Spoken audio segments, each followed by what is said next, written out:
Divine evening everyone. విశ్వానికి ఏ భాష ఉంటుంది? ఎవరు చెప్తారు? హ్యాండ్ రైజ్ చేయండి. విశ్వంతో కమ్యూనికేట్ అవ్వాలంటే మనం తెలుగులో మాట్లాడితే అర్థం అవుతుందా? ఇంగ్లీష్లో మాట్లాడితే అర్థం అవుతుందా?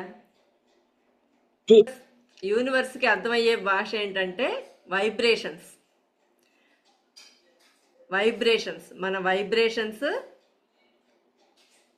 మన ఎనర్జీ, మన ఫీలింగ్స్, వైబ్రేషన్స్ అని చెప్పుకున్నాం కదా. యూనివర్స్కి తెలుగు, ఇంగ్లీషు, హిందీ ఇవేం అర్థం కావు. మన వైబ్రేషన్స్ ఎలా ఉన్నాయి అదే అర్థమవుతుంది. మనం ఎప్పుడు చెప్తూ ఉంటాం కదా, హై వైబ్రేషన్స్లో ఉండాలని. హై వైబ్రేషన్స్ అంటే ఏమేంటండి? హై వైబ్రేషన్స్లో ఉంటే మనం పాజిటివ్గా చెప్పుకున్నా కూడా అది వెళ్తుంది. మనం లో వైబ్రేషన్స్లో ఉండి పాజిటివ్గా ఉంటే మాట్లాడితే ఉపయోగం ఏముంటుంది? అది యూనివర్స్కి వెళ్ళదు కదా.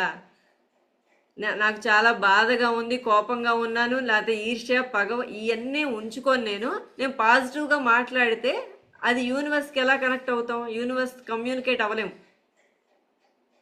అర్థమైందా? పాజిటివ్గా మాట్లాడుతున్నా కానీ నేను సాడ్గా ఉన్నా, కోపంగా ఉన్నా, పక్కన వాళ్ళని చిరాకు పెడుతున్నా, లేకపోతే ఏదన్నా చేస్తున్నా, పగ, ప్రతీకారాలు, కోపం, బాధ, అసహనం, అనుమానం, అపరాధ భావం ఇవన్నీ ఉన్నాయి. ఇలా ఉన్నప్పుడు నేను పాజిటివ్గా మాట్లాడితే ఉపయోగం ఏముంది? అవునా?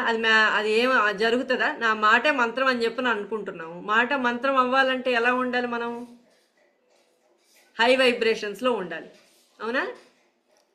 హై వైబ్రేషన్స్ అంటే ఏమేంటండి? Gratitude, love, happy, joy, peace. అవునా? కృతజ్ఞతాభావం, హ్యాపీనెస్, ఆనందంగా ఉండడం, లవ్, అన్కండిషనల్ లవ్లో ఉండాలి. పీస్ఫుల్ అంటే ప్రశాంతంగా ఉండాలి.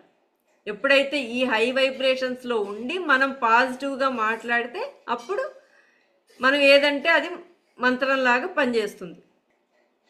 సో మనం ఎప్పుడు ఆ హై వైబ్రేషన్స్లో ఉండేలా మనం చూసుకోవాలన్నమాట.